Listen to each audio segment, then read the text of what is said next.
everybody, or good afternoon, or wherever you are. My name is Robert Garcia, and welcome to our first ever episode of Queers Live with Robert Garcia. Today, I have a very special guest named Alo Ponce, and they are going to introduce themselves. So, Alo, go ahead, introduce yourself, your name, pronouns, and yeah, let's start from there. Hi everyone, like Robert said, my name is Alo. My pronouns are they, them, theirs. Where did you grow up? So I grew up in this little town that nobody knows about. It's called Arvin, but since no one knows where that is, I usually say around the Bakersfield area. Okay, pretty interesting. I've been there a couple of times going back home to LA, so fun time. So, yeah, go. I was gonna say our newest attraction is the outlets right by the Grapevine. Do you know what the outlets are called? El Tejon outlets. Okay, I have an idea where that is. We always pass there. Like when we passed the Tejon outlets, I was like, okay, we're almost back to Merced, because that's how I judge time. So, how out are you? I would say very, very out for the most part. I mean, to me, it's like if your parents know, like, that's just like top tier. And I feel like that's where I'm at right now. Because all my family knows for the most part. And I mean, I already told my parents, so who else can I fear, you know? It was very unexpected. I kind of did it out of rage, like when I told them, so I wasn't necessarily like thinking straight. So I do low-key regret it, but I mean, at the same time I don't, because it's just such a relief now, like that they know, and I don't have to hide it. That you feel like it's a relief. Sometimes like you just need that relief, even if it becomes like a negative or a positive experience. But I'm glad that you're able to do that.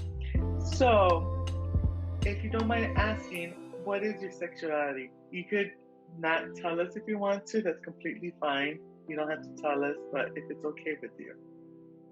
Yeah, I am actually pansexual, which is not the same as bisexual. Pansexual is where you don't care about how the person identifies. Do you get like side eyes when people say you're pansexual? Yeah, they swear it's like funny to make the joke about, you know, us liking like an Cooking actual pan? Yeah. cooking pan. Yeah. I feel you. To let our viewers know, are you single or are you in a relationship? I am single as a Pringle. No, I'm just kidding. I'm actually in a relationship. We talked for about a year, and we just recently, she's actually sitting right across from me right now. She's eating a burger. But how long has it been? I don't even know what today is. Officially a month and a half that I've been in a relationship. Congratulations. Me, single as a Pringle, like always, for the last 20 years of my life. I'll be 21. So, now, since you know a little bit about you, we're going to ask you a bit more questions and like get to know your career history and learn about how you got to the point where you are today. How old were you when you were exposed to the queer community, and how did you learn about it? So honestly, it was up until I got to college. Like when I got to UC Merced, I was actually supposed to graduate last semester. That should have been when I completed my 4 years ideally, but I took a few semesters off, and I was never really exposed at all. Like I didn't even necessarily know like what it was that I was, or if there was like even a term for who I was, but I just knew I was different. And then like coming to UC Merced, I met folks that started teaching me more of the vocabulary and getting me more familiar with it in general, and then that helped me with myself. Would you say the queer community back where you're from is completely different from the queer community at UC Merced? Oh, back where I'm from, there is no queer community. Yeah. There was, I think, me and one other person that were out, like, in my high school. And even to this day, they had their first ever, like, Pride Week at my high school this year. Okay, that's unheard of. So I feel you, because in my high school, it was my senior year that we had like anything like Pride related, because we started our own GSA like my senior year. It was like I was the president and everything. So when we did like a coming out day, we had like balloons and stuff and everything. Like we made like wings for people to take pictures with, and people were like happy about it, but they were shocked because like they're like, this never happened in like the 5 years the school has opened, because my school was new. When I went, it was like their second year that they opened, and they're just like, this never has happened like ever. So like people were impressed and they were just cool. But I'm glad your high school started recognizing our community within their own terms, even if it's like something little. It's like still like a step up from nothing. Yeah, me too. I was like, I mean, there was just like a few posters up on like the main wall, like where you walk in, but that's like a huge step up for them to even say the word, you know? Like, what was your first interaction with the queer community? Like, how did you? Because you're going to detail that you met people within the queer community more openly out in UC Merced, which I find that wonderful that you found like somewhere to go and somewhere that you felt like you belonged in a sense. But how did you interact with them in the first place? Because like, for example, for me, it was one thing coming out and everything, but it was another thing to hang out people like you, like that belong within the queer community. So like for me, my interactions were awkward because I was like, it's normal, it's not normal, and am I being okay? So like, how was your first interaction? How did you interact with the queer community for the first time? Well, it was actually in Lambda, which I know you're the VP of now. And I'm just, there's a few folks like my first year. I don't know if any of y'all would know those folks, and I don't think I shouldn't just even disclose that, but there was a few folks that I met there that, you know, it was the first time I had heard like about pronouns. Like I had no idea what a pronoun was, you know? And I had like someone like had to explain it to me, and it was all a learning process for me. And at first, when I did come to UC Merced, when I would go to Lambda meetings, everyone would just assume she, her, hers, and I would not correct anyone. But then I was like, I heard people being like, oh, they, them, and I was like, that just sounds more right. And it was just being in that space and hearing other people say it, I was like, no. And it was during one Lambda meeting specifically that I recall, like, I hadn't told anyone, but we were like going around introducing ourselves, and I was like, my name is Alo, and my pronouns are they, them, theirs. And everyone kind of just looked around like, oh shit. Oh, I'm not supposed to use that vocabulary. It's fine. I'll bleep it out if I have to. Just for like monetization, but just be free as yourself. Like, you don't have to worry about that. Like, as someone that identifies with the pronouns they, them, and theirs, I feel like you have the best input of how to describe why it is not a correct terminology for someone that describes they, them, theirs? Yeah, for sure. So I use they, them pronouns because I do not want to associate myself with the binary. Like, it's just not for me, and I don't know. It never felt right, you know? And it may be a little confusing because most people think of like multiple people when you say they, so it's kind of confusing at first, but it does make sense. Like if you don't, like if you have a random person's name that is like non-binary and you can't tell what it is, you'd be like, oh, they are from Bakersfield, they like, you know, and it makes sense when you finally stop thinking about it as more than one person. It could just be an individual. And oh, my favorite word. I've actually been called an it.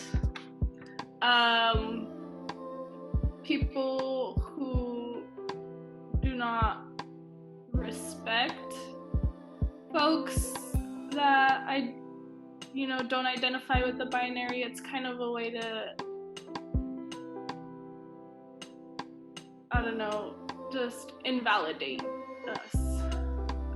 They make us seem like an object, like kick it to the curb, you know, like how it is with it's like they want to create that category to just, as it's just demeaning, you know?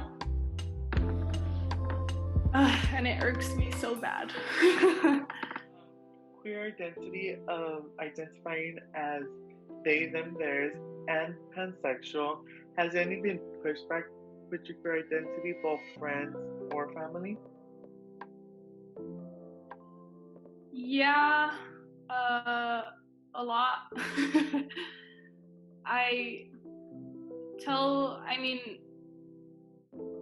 My parents don't necessarily know the terminology or whatever. Like, they just think I like girls, but they don't like understand that it's so much more than that. So, I mean, and teaching people or like, you know, it's just exhausting, you know. Sometimes it's just having to constantly explain yourself. Like, why don't straight people gotta explain themselves, you know? Like, I've heard a lot of, oh, how do you know you don't like men if you haven't slept with one? Why don't straight people, why does this cis straight man not go sleep with a cis straight man to see if he doesn't like it, you know? Do you ever felt like you wanted to go back to the closet? Like, do you feel like it might have been easier to be in the closet again than actually out of the closet? At first, yeah, most definitely. At first, when I came out, it was like out of rage, and I honestly did it without thinking at all. It just kind of slipped out. At the time, I was with someone, and my mom absolutely hated her, and my mom would say a lot of hurtful things to her and like to me about her. And I mean, I really liked that person, so out of like, I was just pissed off. My mom was constantly like talking bad about her in front of me, and then one day I just got tired and I was like, stop disrespecting her in front of me. Like, she's my girlfriend. And I said it, and she was just like, you did not say that. Like, say it again to my face. Because I had turned around, like, while go to my room and just lock myself in there. So she's like, then we had a really long talk, and she ended up making me break up with her, but that's kind of why I regretted it at first. But like, I don't know, that was, I guess, something I had to go through in order to get to where I am now. It's kind of how I look at it, because if not, then, you know, who knows how things would have gone. But at least now my family knows, and now I don't have that mentality, even though at first I did really regret it.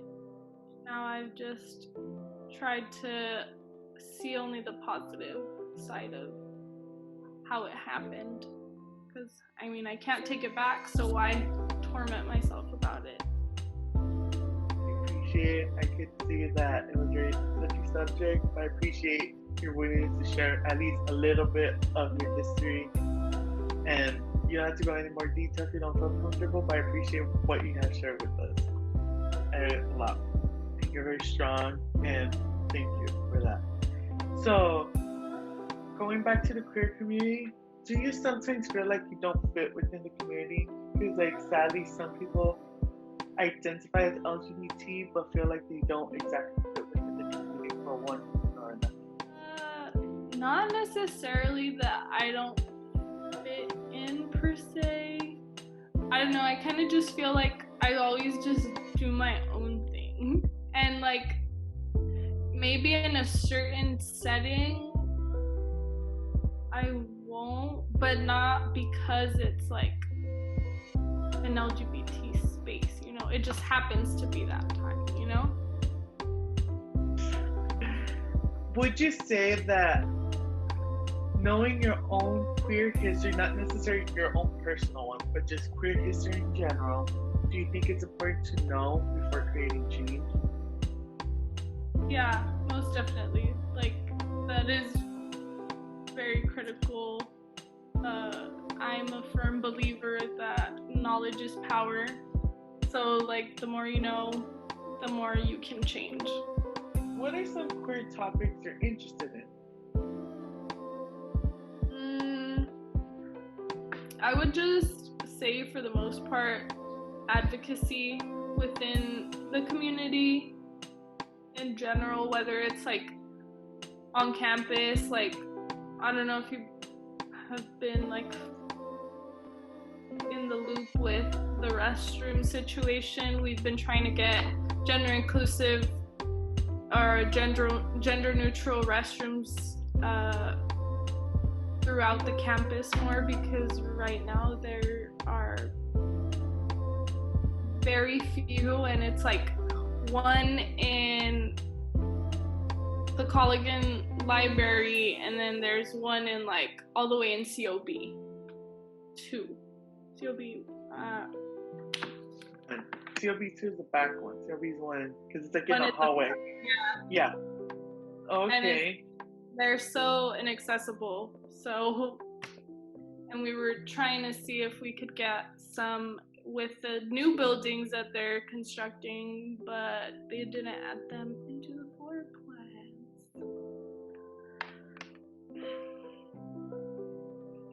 Very important topics to talk about, and how that everybody should, like, it's just a restroom at the end of the day, and people should be allowed to feel comfortable going into their own restrooms, to their own personal business. They shouldn't feel obligated to be like, what are you doing? Because at the end of the day, you're not going to go to the restroom and be like, what are you doing in the stall? Like, I'm going to the restroom, doing my little business, getting myself cleaned up and everything. But yeah, I understand.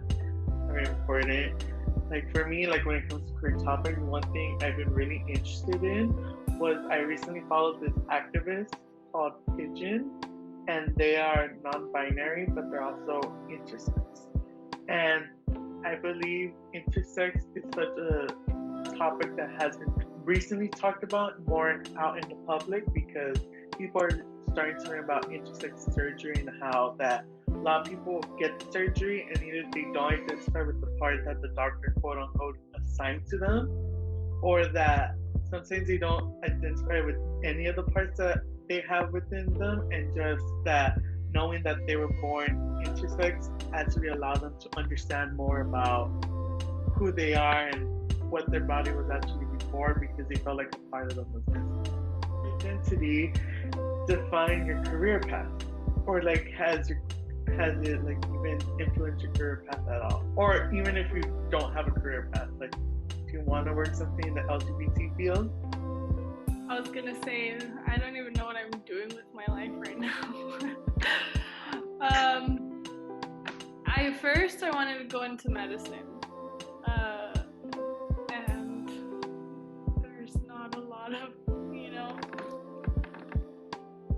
gays in that field. So I would say yes and no, I guess, because I mean, currently, we're the scholar coordinators at the LGBTQ plus initiatives office. So currently, yes. But at the same time, I am not sure, like, I don't know. I sometimes get intimidated when going into the workplace and being my genuine self, because I have been rejected from jobs for, being like this. So I feel like in some workplaces I maybe wouldn't feel comfortable, especially like I was thinking about maybe being a translator. So I do speak Spanish. And I just took a course with the most amazing professor, and it was medical terminology in Spanish. So I was like, I love my culture. I love, brown pride all the way. And I also did want to do medicine. So I was like, what better job than to be in the medical field and be helping, my people, because they get taken advantage of constantly, because it's not their fault that they don't know, So, and there is a lack of translators currently. I mean, there's always been. So I was like, this sounds like something I might really want to consider. But I don't know, I doubt myself a little too much, but I don't think in that field I would feel as comfortable, because, Hispanics are typically very traditional and very closed-minded, unfortunately. So although I would be happy to be doing something I love, I would be kind of sacrificing something else. So I don't know, conflict of interests. If you could meet your childhood self, what would you tell them?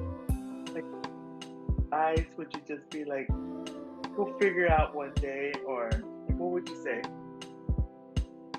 I would most definitely emphasize to not let other people get the best of you.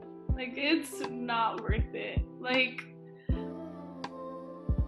Do what you think is best for you, because at the end of the day, the person that's gonna have your best interests in mind is yourself, nobody else. And also, don't rush. Just take your time with it. You don't have to figure yourself out in when you're 15. It takes some of us longer, Just go at your own pace. Sometimes we feel this pressure of how we're by the time you're 13, your first day of high school, it's already, so what are you gonna do? Or sometimes earlier, since elementary before, so what are you gonna do? What do you want to grow up and study as? Sometimes you just say, I don't know, I just want to try everything out, because that's my mindset. It's I want to try everything out. I want to see if I like it before I say no, I don't like it. But I see that.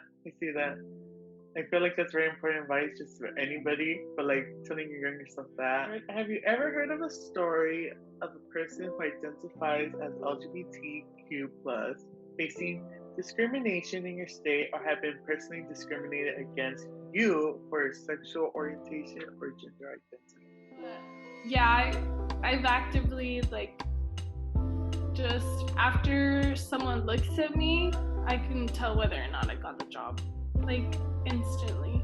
Just by their facial expressions. And it's really discouraging. But you know,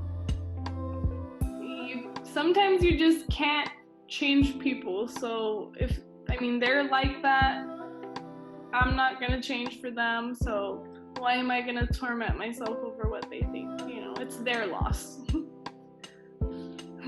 I've been working for a long time, so I know how to work, but people just look at me and get, they form their own impressions and their own they have all their little stereotypes in their head, and I can see them like going through these in their head as they're just looking at me. They think that, if you have piercings, you're unprofessional. And then, there's still people out there that hate the gays, so that's another, no for me. And it is what it is. It's their loss, like I said. Now, I love where I work currently. So it got me here, all those rejections. See that we were both hired earlier this year for the LGBTQ plus scholar coordinator position. How did you find that position? Like, how were you led on to be like, oh, there's a position open for this department, I might be interested in applying? Like, how did you find out about that? So actually, my two friends were the previous LGBTQ plus scholar coordinators, but one of them was telling me, I don't know what to do, I think I need to quit, because she was about to graduate. It was her last semester, and she just had a lot of coursework, and you already have enough to worry about on your last semester of your last year. And, she had to, unfortunately, quit. She was good, and she was stable, and, she did great on her coursework and graduated.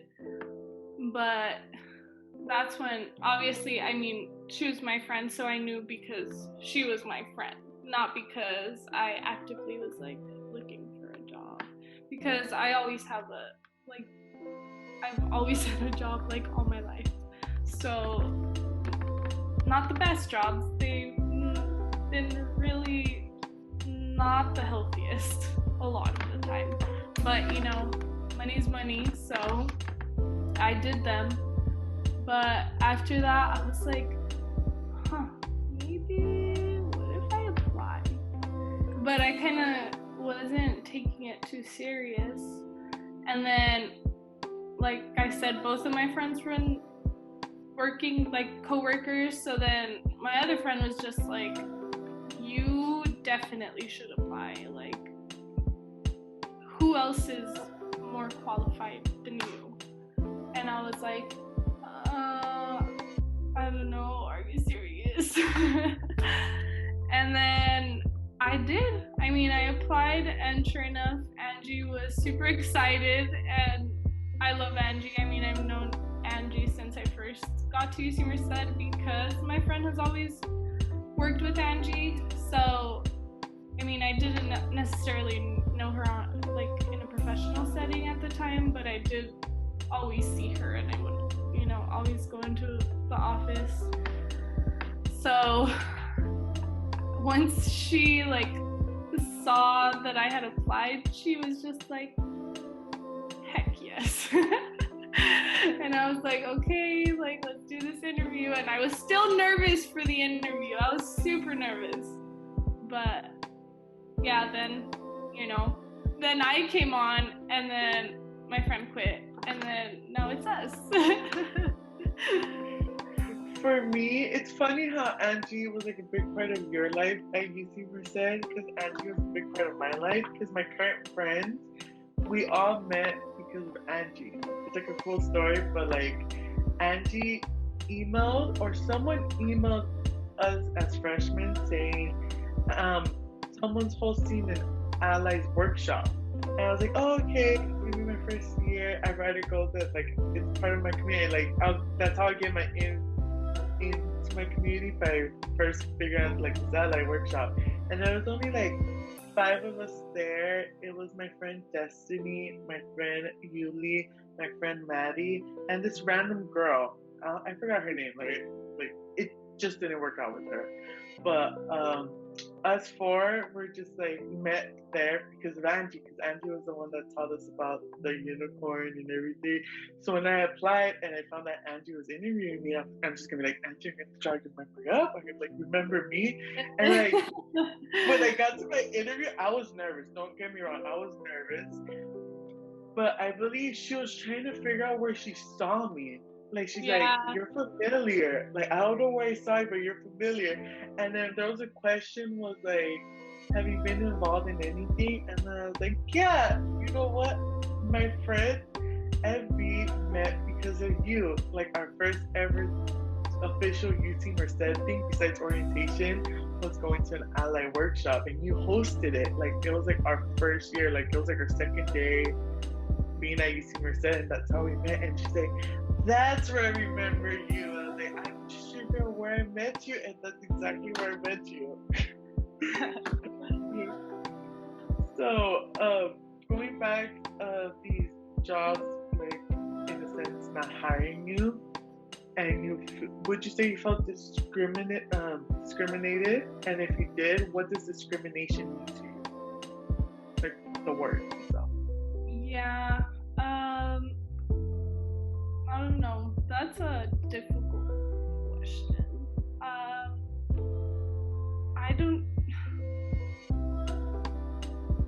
I'd just say, like, hatred.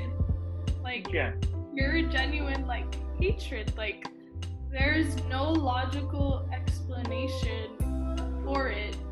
Just besides the fact that you're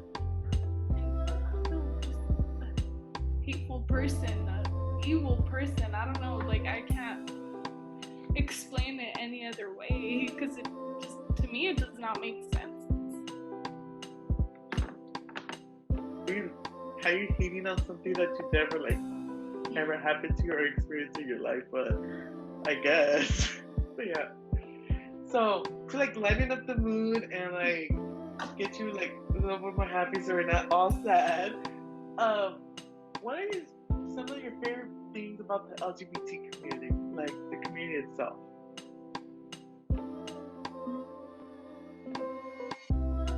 Just the energy. Like, I don't know, I've never walked into like an LGBTQ plus friendly space and just not felt like a rainbow, you know? Like, it's just, and like, just safe. Like, if I see anyone like in my community, I'm like, that's like home away from home, you know? It just feels comfortable. But like, some people never felt comfortability before, so when they go into a space that they can feel comfortable, it's like a little bit too much for them, like sensory overload, because they're just like, I never felt this before. I never felt actual acceptance. Like, is there anything that you do not like about our LGBT community that you wish you could change for the better? Or maybe it's just something that you don't understand why, like, it's within our community. Fetishizing. It's, I don't get it. In the sense that everybody in the LGBT community is being fetishized, or in the sense that certain people within the LGBT community are fetishized more than others? Both. Yeah, I don't know, the thought is just uncomfortable to me.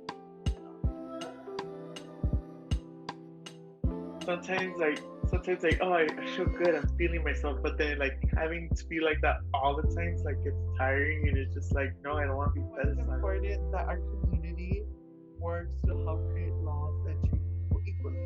Like, why do you think having laws that gives us protection is important?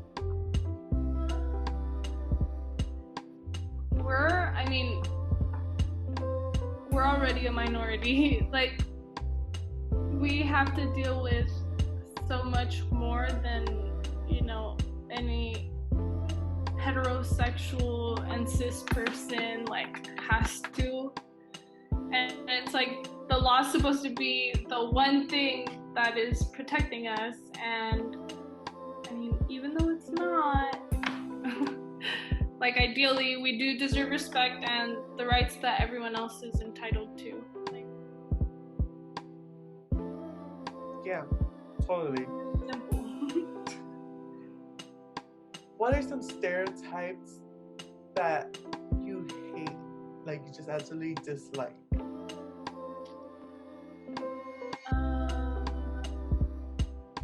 That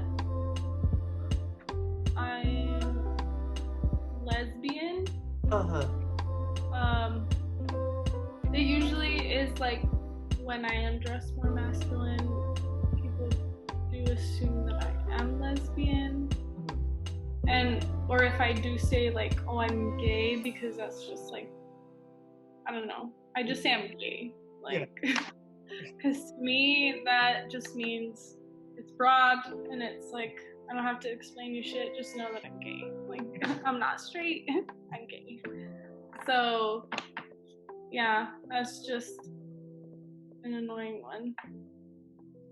I see. Sometimes it's like sucks, like sometimes you have to label yourself just for someone to understand it, but other times you're just like, I just don't want to label myself. I just like what I like and do what I do, and that's it. So, going back, saying that you're very out because once you tell your parents, it's just like, who are going to be scared of at this point? Does it suck to have your interests or achievements, sorry, or achievements constantly associated with your gender's as sexual preference? Like, how, let's say you win an award and people are like, that's so amazing for a gay person, or that's so amazing that a gay person won that. Like, sometimes I feel like, yeah, if it's never happened before, like the first ever homosexual person to be like on state senate or something like that, that's important. But then sometimes where you're just like, I did this achievement not because I'm gay, but just because I worked hard for it. Like, does that annoy you sometimes? Yeah, most definitely. Sometimes, like you said, we're proud to be who we are and stuff, but like, that's not all that I am, and sometimes that's like the main issue, that people can't see past that. Yeah, like, why do you have to mention it? Like, you never mention straight people when they do something. Like, you don't mention that they're straight. Like, for what? Like, so it is a bit frustrating at times, but I feel that. So now we're gonna get to the juicier questions. It's gonna be our hot 5 questions, and like, it's gonna let us get to know you a little bit more. We appreciate telling you your queer history, but now we're just gonna learn a little bit more about just Alo. So, are you ready? Give me a hot 5 questions. So, what is your opinion on queer representation in today's media? oh dear God, I actually just watched the novela the other day. And although it is, I'm gonna call it a work in progress. So at least it's being talked about. At least, you know, people are getting exposure to it. But in the novela, it was like this girl was like confused, and she, you know, her best friend, you know, it's always like best friend. She starts liking her best friend, but obviously she has like the mixed feelings. And then next thing you know, she gets like all weirded out because they kissed, and she was like, no, I'm not like this. And then she got with some guy that she met, and she swore she really liked him, but then he broke her heart. And after she got heartbroken, then, you know, she went back to the other girl, and all of a sudden, like, they're together. And it's like, that's problematic because, you know, it's, you're saying that you have to get heartbroken by a guy to be gay. Yeah. So, I don't know. Like, and that's, it's like the constant things that you do see in films or whatever it is that you watch. Typically, you get all the stereotypes, like all of them. Like it's like they try to hit the target. Like they try to just pinpoint one by one all of them instead of just, I don't know, like it's kind of reading. You're like saying, oh, here's a gay film, whatever. Like, woo, be excited, but then, you know, you make it really problematic, and you know, just find it, manage to bring the community down in a way. Like, I would say that there is still a lot of work to be done in media representation, but having just like the first, like, just have a step, like having that representation there is important. We should celebrate that the representation's there, but also always work better from that this is not just like the bottom line. This is not just like the end all to be all. Like, we're here, there's representation, let's work on top of that, let's make it better. So like more media representation, like Queers Live, start with Robert. Our next question is has there been any queer influences or role models you love, both past and present? Not necessarily. I mean, I was really like obsessed with like Laverne Cox whenever what's it called? What's the name of the show again? I'm like blanking. Orange is the New Black came out. Yeah. But I mean, not really. I'm not into it like that. I don't know. I don't even know how to explain that. I mean, we constantly like we're looking up, you know, queer icons. So it's like just like graze the surface of a little bit of everything, but never like really one person that was just like, oh my gosh. I see that. Like, for me, I'm just horrible with names. Like, I could be like, I remember your face, and like, I just won't remember your name. Like, I'll be like horrible. Like, when I met you, I was like, is it Aldo or Alo? And then I just like hearing you talk, and then it's like, yeah, like my name is Alo, and I was like, okay, that's how you pronounce it. And then I'll be like there for like try and remember it and try to pronounce it correctly, because I feel like your name has power, and that power like is like not diminished, but basically in a sense hurt when someone mispronounces your name on purpose. Like, they don't try to like there's a difference between mispronouncing someone's name by accident and just doing it because it's more convenient for you than actually trying.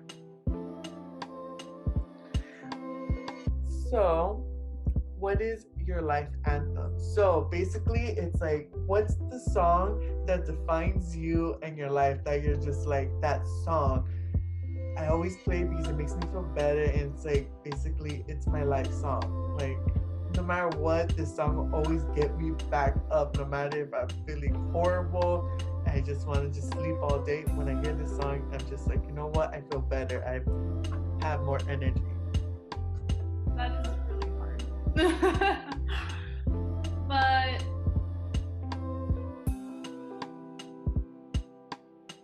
I don't know. It would have to be anything by The Weeknd, easily. Okay. But I don't think I have like one song. I have like maybe like a top 5, and that's like really pushing it because like I love him. But oh shit, sorry. Oh. That's fine. Well, since you say you have a top 5, then try to give us that top 5 then, like, because Okay. if you can. If you can't, that's completely fine, but Wicked Games. So I actually named Faith after one of his songs. okay. I had a bunny. Long story. I had to unfortunately give up my bunny. Her name is Diana. She's in a great home now. With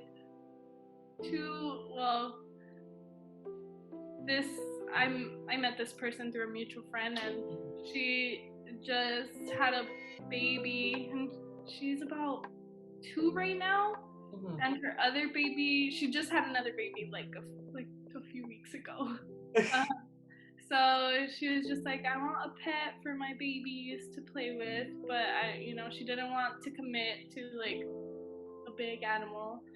So, and at the time I had to move to the Bay, actually. I was out in San Francisco for a while, but I had to give her up. And I even told her, because I have her on Instagram, and she sometimes would like see my posts, and she saw that I like really like The Weeknd. And I was like, fun fact, the bunny's name is Diana, and I named her after one of his songs as well. So, okay. I don't know if that I like The Weeknd or not. So. Good job. Shout out to The Weeknd. Make some good music. Period.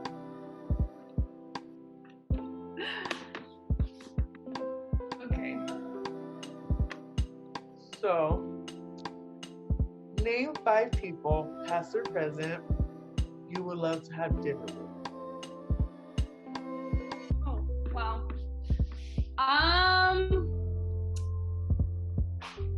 Not to be negative Nancy right now, but my grandparents, my tia, and my friend, and my 2 cousins. Okay. They all passed away.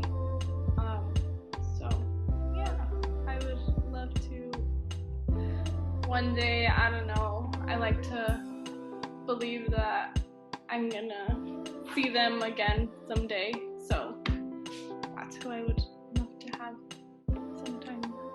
Yeah, that's totally fine. I think that's beautiful. Sometimes like you don't have to share certain things, but like that's very beautiful that you had to have dinner. Like some people are like, all right, have dinner with celebrities or stuff, or like I want to have dinner with Abraham Lincoln. I want to see what's going on through his head. But like he's just seeing like people that have journeyed before us to the afterlife.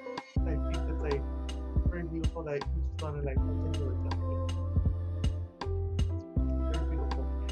And our last one is, if you could give one piece of advice to someone or to our fellow audience, what would it be? Does it have to be queer related? It could just be any type of advice. Maybe it could be something that someone told you and it stick to you throughout your whole life. Treat others how you want to be treated, and do for others what you'd want done for you. Mm-hmm. That's kind of been like my main, I don't know if it's a quote or whatever, but Well, it's fine. I'm, Main yeah, like, yeah, for sure. I don't know. I'm big on like, it's kind of problematic in the sense that, you know, Hispanics are supposedly like respect your elders, but kind of like, no, you respect people that respect you. You don't have to respect people if they do not respect you. So that's kind of just been, and even when I do stuff, I like to think like, I don't know, people see it as like something big. I don't think it should be like an act of kindness, should be like out of this world, you know? Yeah. Like, if I see somebody struggling, like, I'm gonna go help, because, you know, if I was struggling, I want somebody to help me, you know? Yeah. Like, put yourself in other people's shoes. Yeah. Kind of thing. So. Okay. Well, you did it. You went through all of these top questions. I appreciate it. Our interview is done. And I appreciate you taking the time of day joining us today on Queers Live. And I would say to our audience to leave any questions you might have, and that maybe we'll answer them, maybe we won't, through the comment section. And that thank you for joining us today for our first ever episode of Queers Live with our special guest, Alo. And I hope you guys have an amazing day. And always remember that you yourself are always your main character. Take care, everybody.